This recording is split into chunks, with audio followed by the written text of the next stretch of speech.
Good day. It's another beautiful day.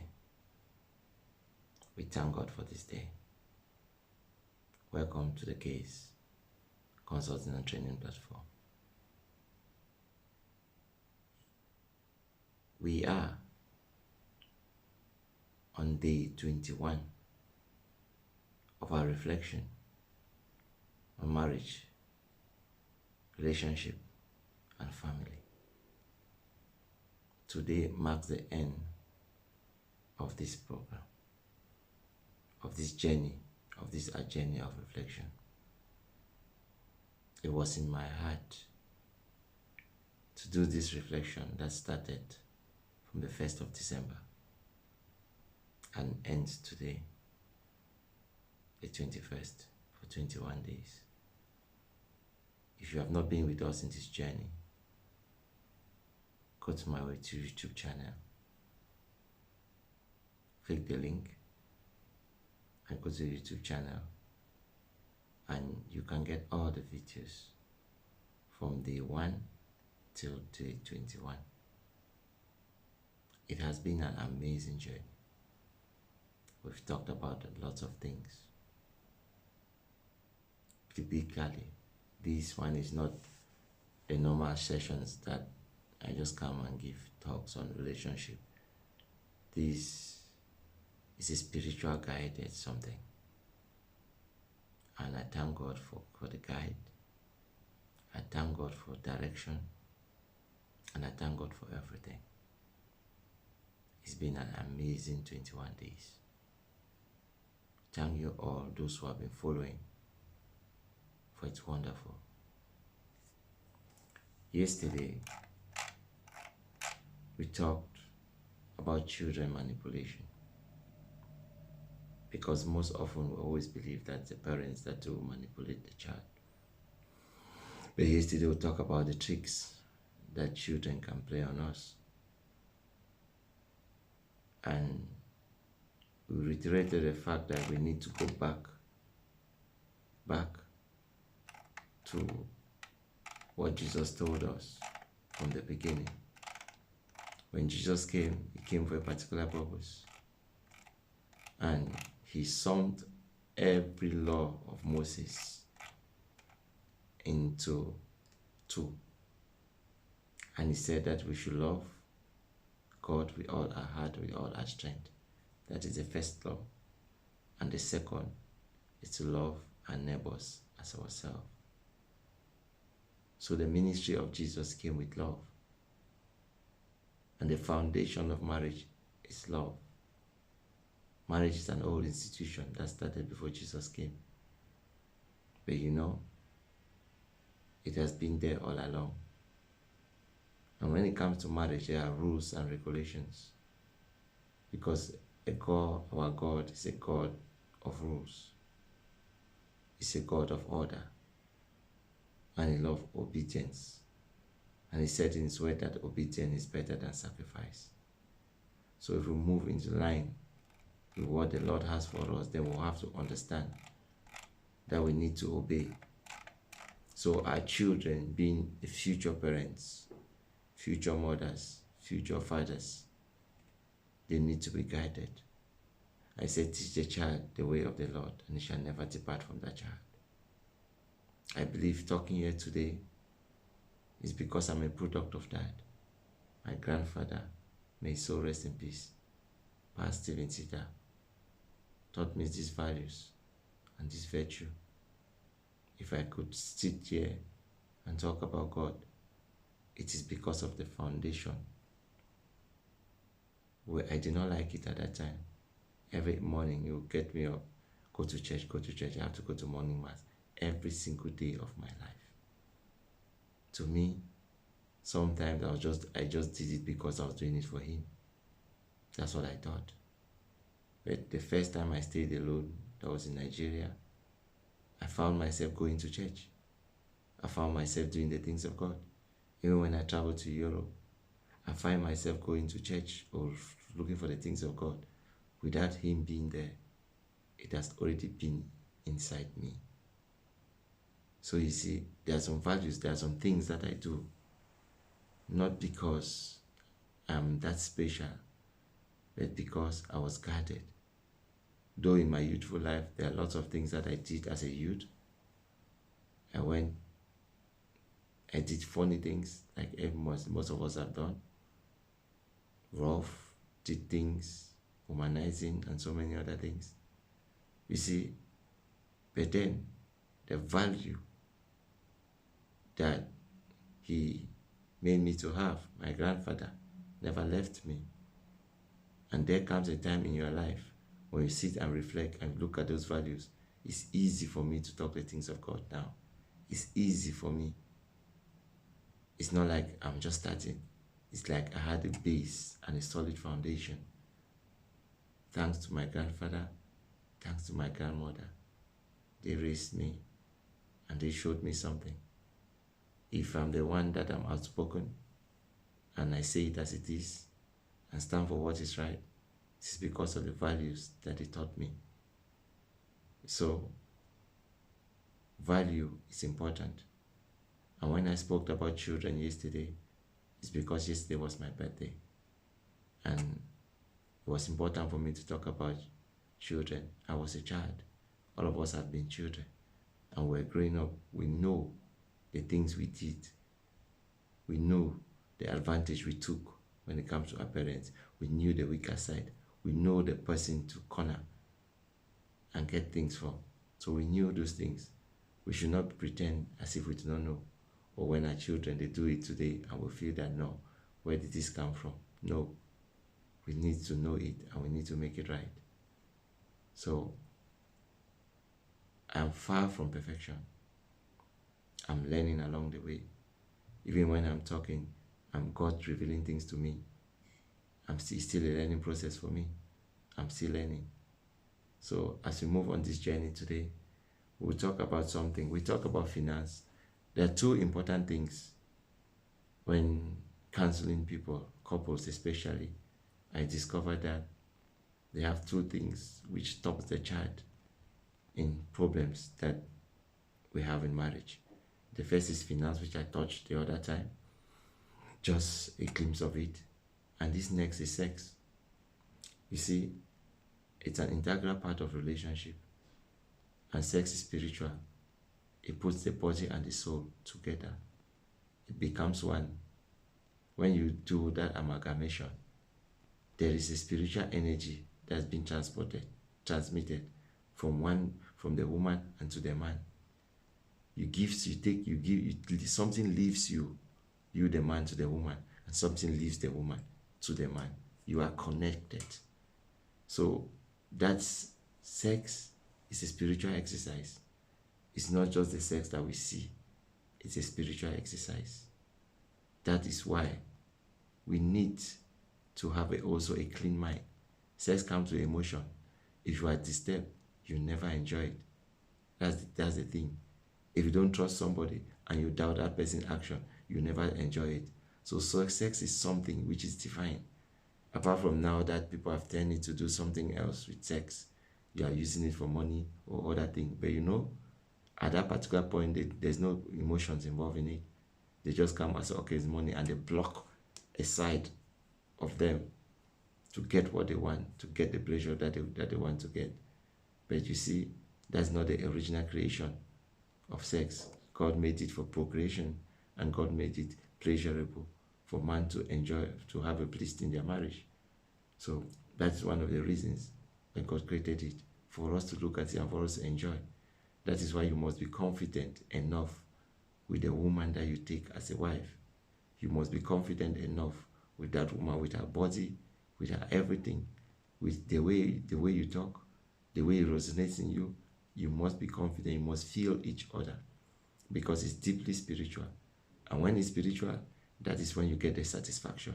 When you have that connection, that is where orgasm comes. When you have that connection, that is when satisfaction comes. When you have that connection, that is where you feel you're in a different world. But that connection must be, and it must come with communication. It must come with understanding. It must come with dedication. So it's a spiritual thing. And the way we go about it matters. That is why the reasons when we started in day one, when I said, what is the reason? Why did you get married? Your reason for getting married also has a lot to do with your sex life. Just like I said, your financial life. The same goes with your sex life. If you got married for a particular reason, just expect that though you are giving your body, you are offering yourself, you are not giving it full. You are keeping a little something back because you are preserving something, because that's not what you want to be there. Your emotions and your spirit, everything, they are not tied down to it. So you are just doing it for satisfy this man and let me get something I want and go. And at that point in time, it is not pleasurable. Then when we start hearing stories with your friends, how they enjoy it, how they do that, you start asking yourself, why is it that my husband is not doing this right? Why is it that my wife is not doing this right? And that's the reason that you go out there. Because when you go out there, you meet somebody that you are connected to. You meet somebody that may so resonate. You meet somebody that you want. Then you believe that that person knows how to do it. That person does it better than my husband. That is why I'm going out, because it doesn't satisfy me. No. Part of the reason why it does not satisfy you is because of you. It's also because of you. Partly it's because of you. Do you actually love him? Are you people actually talking? Because sex is talk. If you ask yourself, why do some people, a lot of us, sometimes, maybe people don't do it now, but when you put pornographic movies, what do you see? Do you think it's the people that you see making love? No, it's not it. It's not porn. That's not what you see. What you hear there, what turns you on, is the sound that they make. It's the ringtone. You see, that ringtone, it's communication. You communicate to the partner. The partner understands that this particular place that I've touched, wow, something is happening on this place. Something happened in this spot. Something happened in that spot. You communicate. For the man to know your body, the man needs to play with you. And you need to communicate. Your response tells the man that, okay, this is where I should concentrate. This is where the pleasure comes. Same with the woman. The places you touch, how you go, it makes the man to understand that this is what I want. This is it. But now, the problem with us now, especially we Africans, because of our culture, there is something. Now, because you meet a woman, and the woman can talk, the woman can express herself. When making love, she will tell you what to do. She will direct you what to do. What do you say? The one does spoil. That this is a spoiled woman. No, I don't want her. Look at the things. She's so experienced. Who told you that it's because of experience? And you leave her and you go and meet another person that stays quiet. The next minute you are still complaining that you don't know, this thing is not enjoyable. And you start looking for that same one that you left, that she's not okay. She's so experienced. Maybe she has got so many. You go back, still look for that. You are looking for that one, and that one becomes a side chick. You are looking for that one because they do those things. They talk. They make you feel that you are a man, you are doing something. Or you, the woman, because he talks, he makes you touch, he screams, he do those things, and it takes you in a different direction. You see, we have to look at things in this particular dimension for us to enjoy our sex life and mentality. It starts from here. It starts from the way we think. It's not down there whether you are big or you are small or you are long or you are short. It's not down there. Because it starts with the mentality. When this thing is psychological, when you play with your psychology and you are that in the moon, any action will turn you on. Any action will turn you on. Because of that, you are damn wet. And when you are that wet, it shows how ready you are. For a woman to be wet, it shows how ready you are. That you want that person. You must, when I say adore the woman's body, to bring her into that state, you have to adore her body. You have to look at her body. You have to admire her. She needs to realize that you value her body. That she's your queen, that she's an angel. You need to talk to her. You bring her into that particular state. The man knows that he's a king. You need to admire yourself. Admire yourself. How many times have you walked naked in the house? Might be just a day. Maybe children are not, they've gone to school or you took a day off. And you are just naked. In the house, from the kitchen to everywhere, you are just naked. Just, even while watching movies, you are just two of you. You see, that nakedness, there's something that is magical in it. Because you showed your other partner that I'm nobody. You show your partner that I'm empty. What has she not seen? What has he not seen? You see, you show the emptiness of yourself. Nakedness is emptiness. It shows that you are nothing. So it helps to take down pride. It helps your pride to go down. If you're that person that's so proud at that particular point in time, what are you proud of? So that pride, after pride, there's a fall. And pride is one of the things that destroys relationship. The other thing is we need to always be able to say, I'm sorry. We are prone to make mistakes. We are human beings. We are not perfect. We make mistakes every day. But we must accept the shortcomings of an individual and take that as a strength. And you see, all these things, you see, when I'm talking about psychology, I'm talking about little things that we have issues. When all these small issues come, psychologically you are not there. You never enjoy lovemaking. You will never. And that is why you say that is my woman does satisfy me, my woman does satisfy me. It's because you have been having lots and lots of issues. It clouds your brain, clouds your mentality. How can you psychologically, you are gone? So sex is emotional. You see, it takes a lot. But because you've put yourself in that position, that's why when children come, if you are married, when children come, you see, the woman sometimes, she doesn't even think or care about sex anymore. Because her focus, she's concentrated on the child. Her focus is the child. Everything is the child. She forget that aspect of her life. That is why we need to work together. You, the man, you need to help the woman. When the woman understands that you are helping her to raise that child. You take that child, you bathe that child, you take that child, you change her dress, you take that child, you pamper that child, and the woman has some time for rest. And when the woman have that rest time, you see, there she can also come back to her senses. She can feel the love. She can feel something. And I bet you, she'll be able to think about lovemaking. She'll be able to give you, because she's not so, you see, she's not exhausted. Because to cater for children, there's exhaustion. You become so exhausted.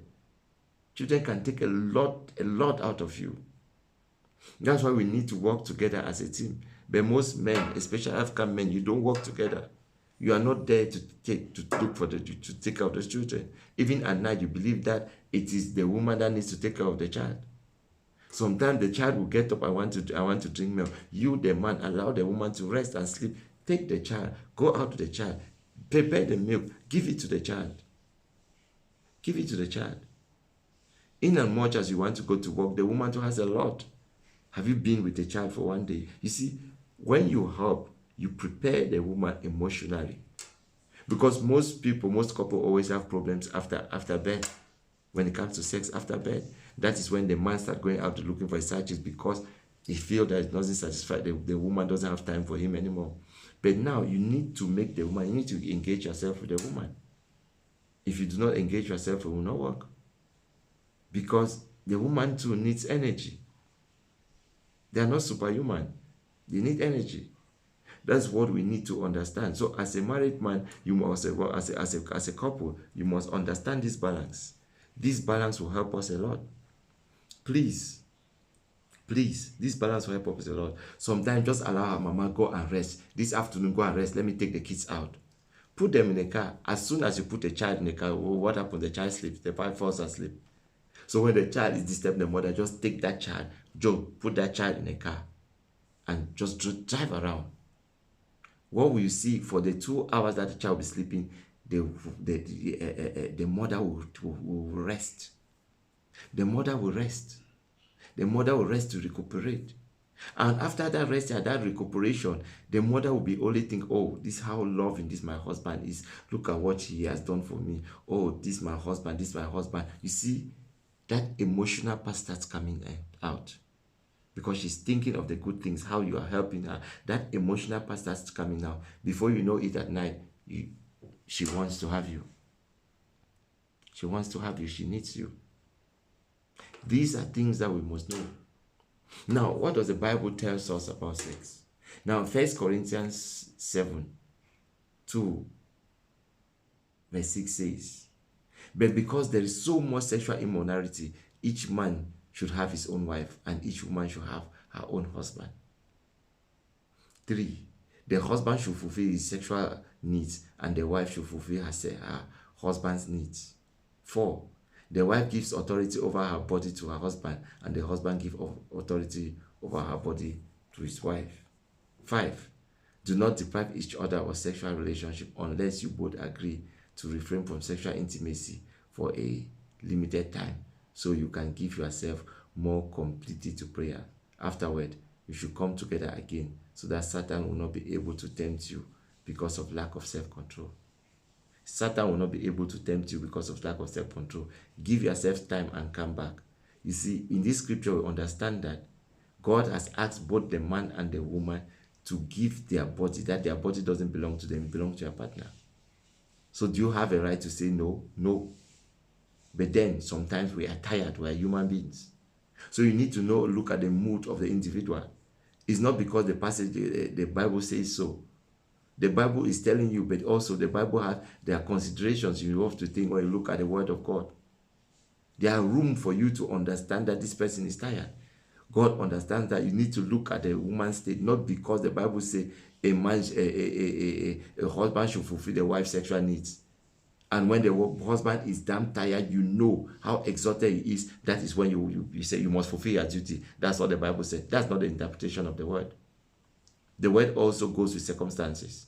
That we should look at it. You should look at the situation of your husband. You should look at the situation of your wife. Your wife is sick or she's damn tired, and what do? The first thing you do is, no, you want to have sex. How do you want to have sex? Look at her state of mind.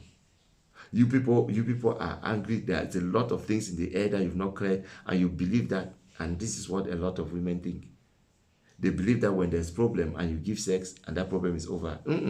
It's not over. The man has taken it. It's not over. Have you talked about it? Until you talk about it, come up with a solution. Sex will never solve a problem. It doesn't take a problem away.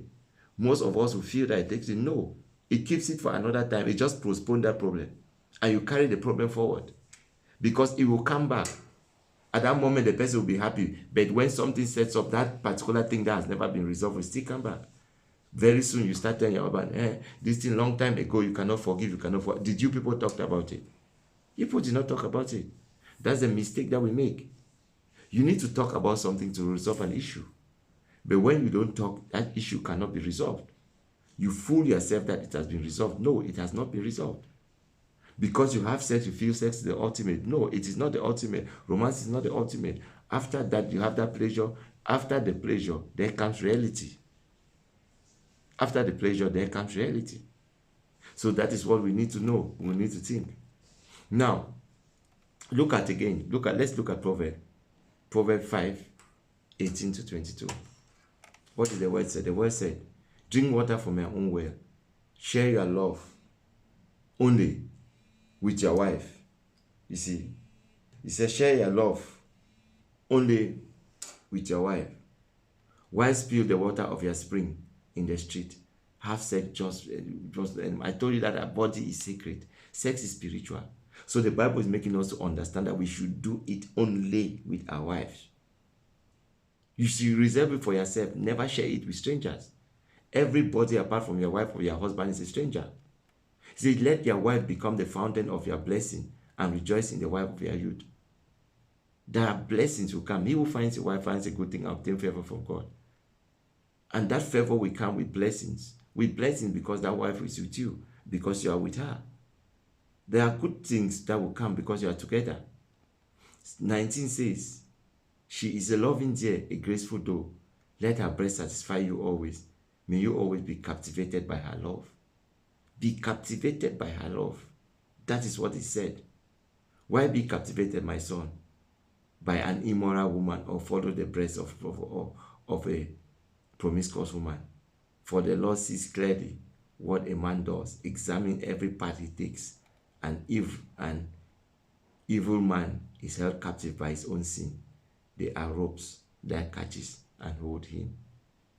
You see, when you go out there, you feel you are just going there to have fun, but you are bringing a lot back home.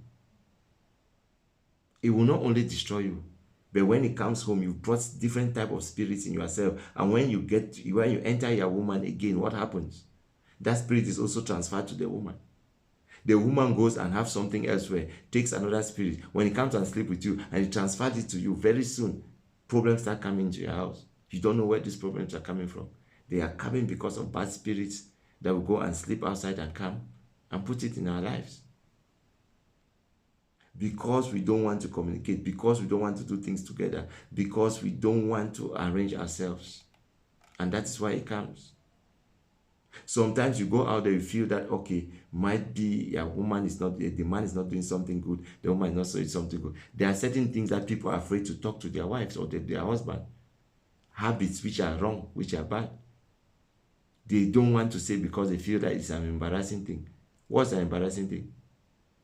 If you believe that your woman is not taking care of her body much, and when you want to go there, or want to give her head, that's what she wants, and there's an order.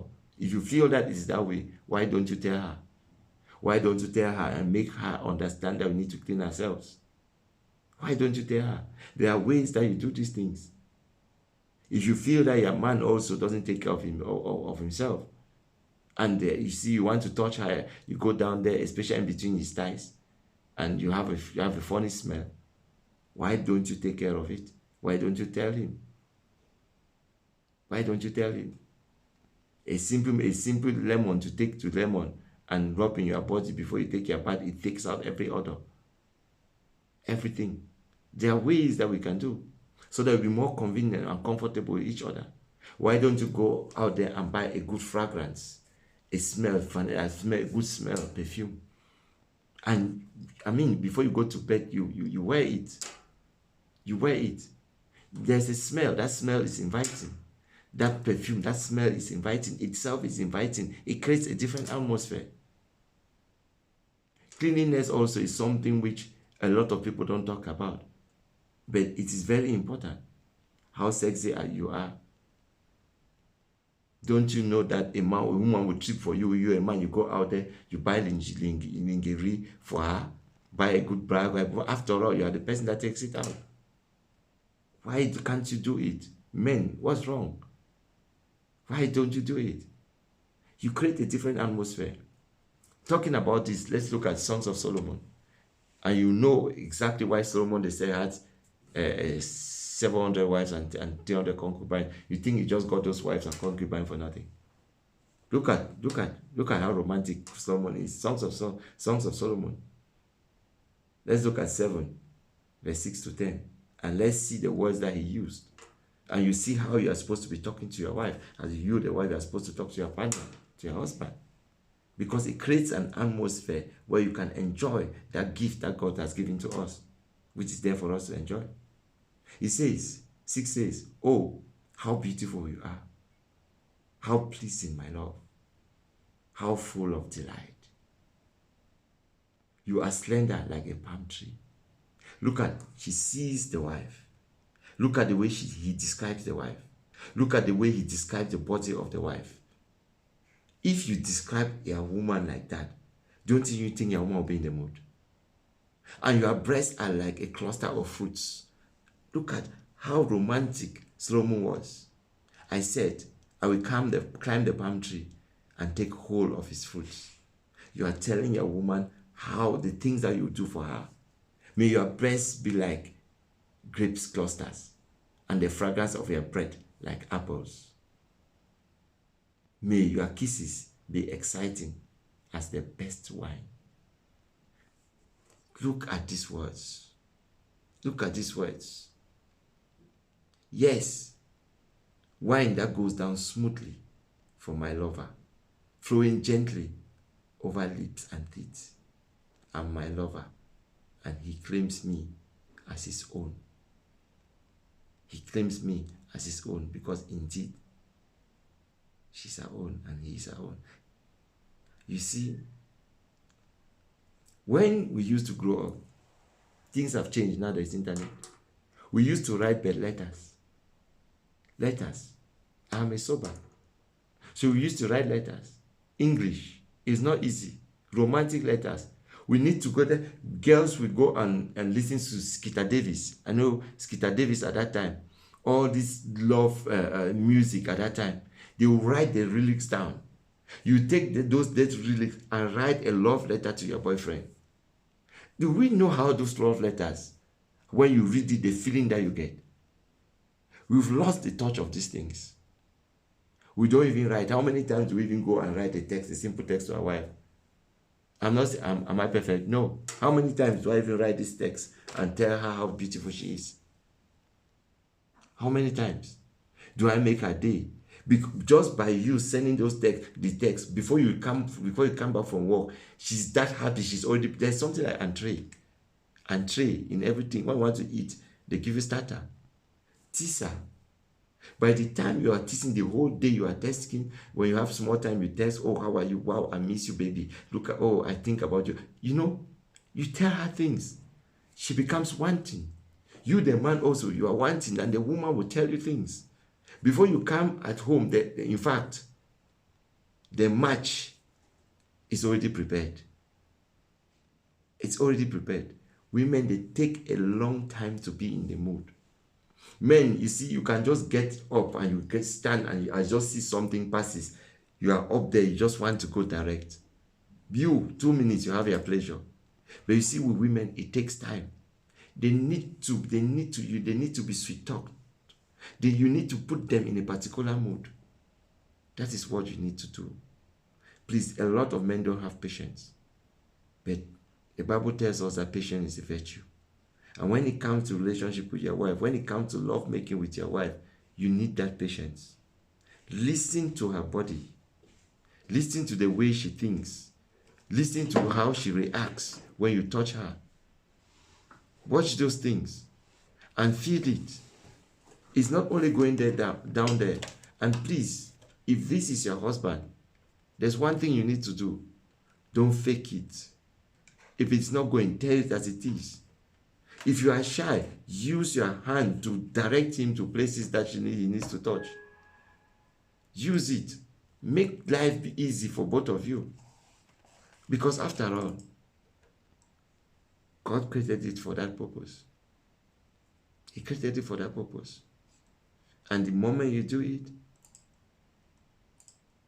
the house becomes lively. Sometimes you go to the office, you look at a woman, and then your boss is a woman. She's very moody, you don't know why. The other days you come and she's singing and enjoying, and you say, she's in a good mood today. The husband touched her.